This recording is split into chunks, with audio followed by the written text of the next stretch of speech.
Hello everyone, and welcome to my channel English with Sophia.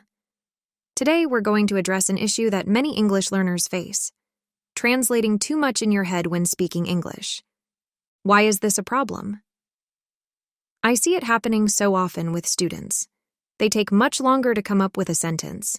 As an experienced teacher, I can usually tell when a student is translating because their word order or the sentence itself feels a bit off or unusual. This is a clear indication that the person is still translating in their head.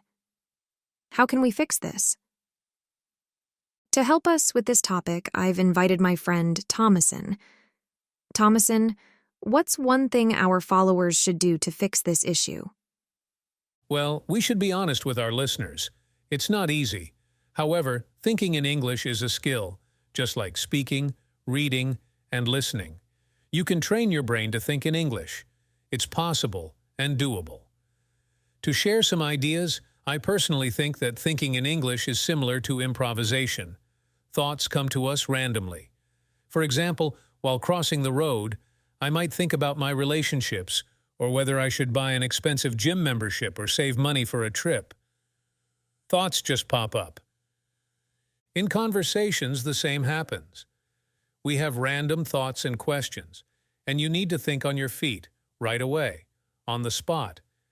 It's hard to keep up with that pace if you have the bad habit of translating. I really like this saying. Preparation breeds spontaneity. This means that by preparing with knowledge, skills, and practice, you build confidence and creativity to respond to unexpected situations. In learning English, knowledge includes grammar and vocabulary. You don't want to compose a sentence while speaking. Skills include speaking, analyzing, processing, and having conversations. And practice helps build the habit of deliberately thinking in English. Start by describing everything you see in English. That's already a first step towards thinking in English. I completely agree. It's about being comfortable with improvisation and being present in the moment, okay with the unexpected. You mentioned thinking on your feet. That means thinking spontaneously, on the spot, when asked something.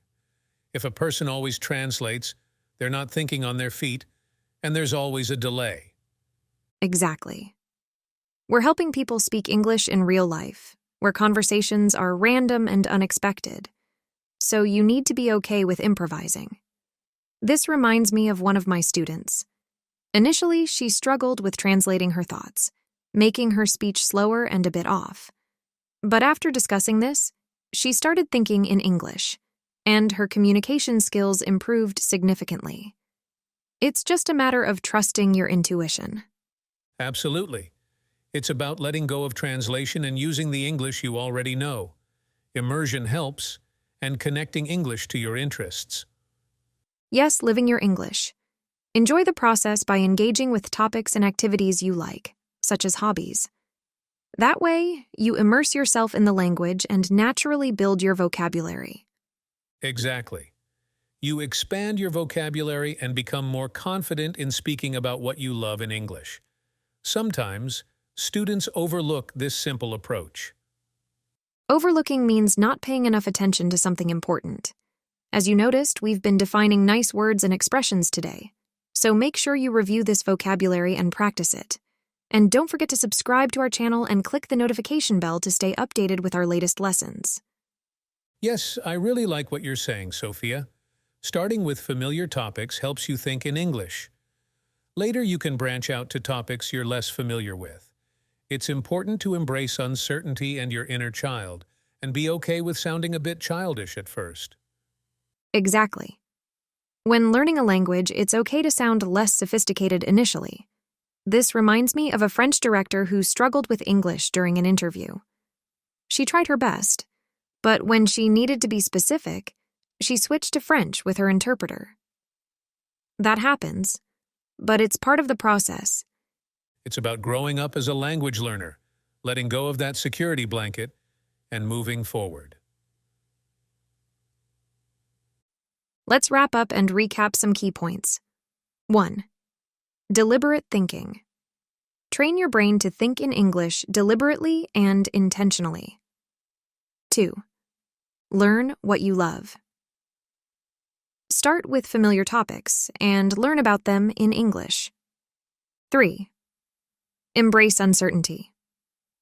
Be okay with sounding less sophisticated at first, and embrace your inner child. By following these tips, you'll become more fluent and comfortable with English over time. And if you enjoyed today's session, don't forget to subscribe to our channel, hit the notification bell, and stay tuned for more lessons. See you next time. Next.